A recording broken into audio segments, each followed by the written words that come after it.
السلام عليكم ومرحبا بكم. ان شاء الله كامل تكونوا بخير وعلى خير في صحه جيده ان شاء الله يا رب.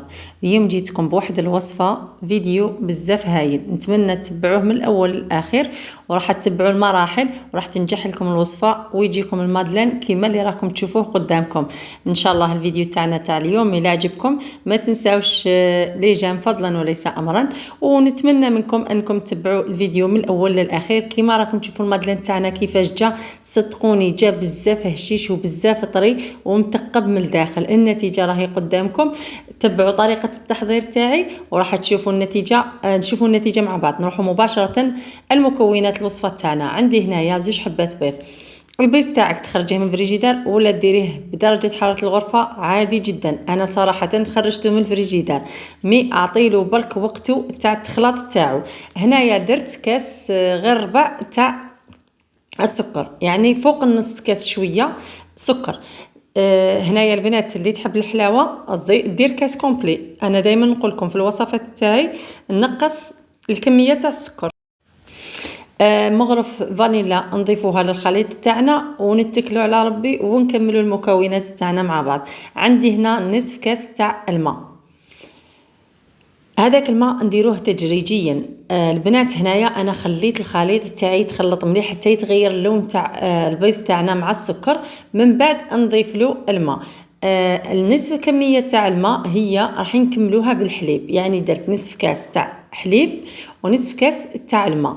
هذه الطريقه يعني نقول لكم انا اخطيكم من الطريقه القديمه وجربوا هذه الطريقه وراح تشوفوا النتيجه. هنا الزيت دائما انا نقول لكم في لي كروكي ولا في هذوما الموسكوتشو ولا ما ديريش الكميه كبيره تاع الزيت، نقصي دائما الكميه. انا درت كاس غير ربع تاع زيت وفرغته تدريجيا كما كان موضح عندكم في الفيديو. البنات الى عجبتكم وصفتنا تاع نهار اليوم ما تنساوش الاشتراك في القناه الناس اللي مازال ما دخلتش معنا، ولا عجبكم الفيديو بارطاجيوه مع صحباتكم وحباباتكم هكا باش تعم الفائده. البنات كما راكم تشوفوا هنايا انا بعد ما خلطت كامل المكونات حبست يعني تخلط بالبيترا.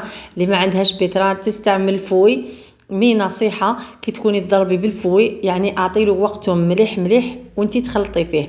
درت الكاس الاول تاع الفرينه مع زوج كيس زوج لي كيس تاع الخميره، كل كيس ما يعادل 10 غرام.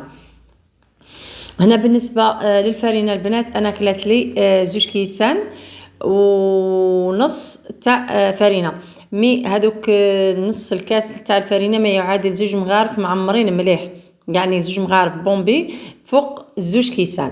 حنا في هذا الفيديو تاع لي مادلين تاعنا كلالي 2 كيسان والنص تاع الفرينه. هذاك النص كاس ما يعادل 2 مغارف تاع الفرينه. راح نحرك هذوك المكونات كامل مليح.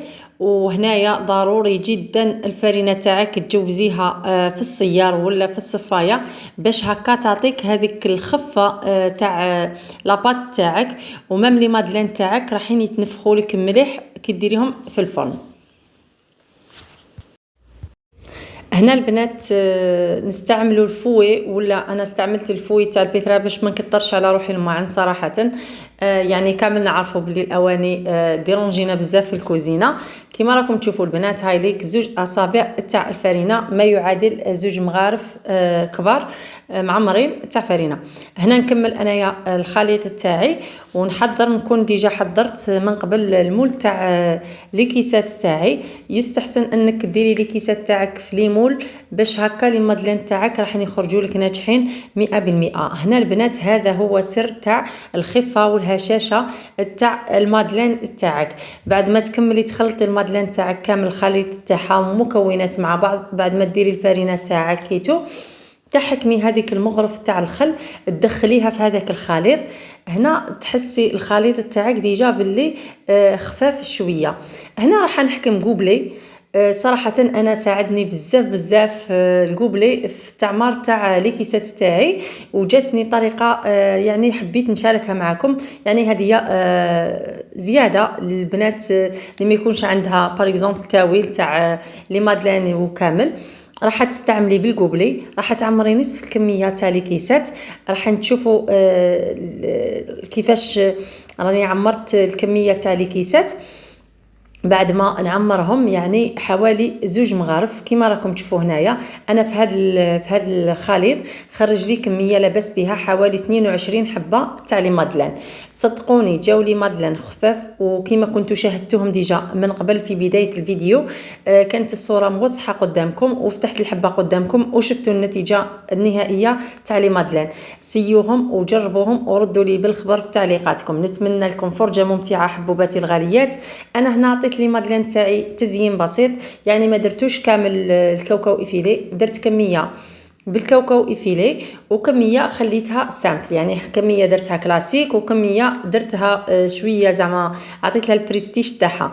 كيما راكم تشوفوا البنات انا هنايا كملت الكميه تاعي تاع لي مادلين، حطيتهم على الفرن 160 درجه مئويه، ما نفتحوش عليهم الفرن حتى 45 دقيقه. بعد ما يتنفخوا لي مليح ويعطوني الاحمرار تاعهم، هاي لك النتيجه النهائيه تاع لي مادلين تاعي. نصلوا على النبي ونقول لكم شكرا لكم بزاف بزاف لدعمكم. نتمنى لكم التوفيق والنجاح في حياتكم اليوميه. نقول لكم كامل ان شاء الله تكونوا بخير وعلى خير وفي صحه جيده ان شاء الله يا رب، ونتلاقاو في فيديوهات جديده ان شاء الله. وان شاء الله راح نكونوا معاكم في المستوى ان شاء الله. وصفاتنا تكونوا جربتوهم وكونوا نجحوا معاكم. هم ليك لي مادلان تاعنا كانت حضرتهم في طبق التحضير. مع السلامه، الى اللقاء، الى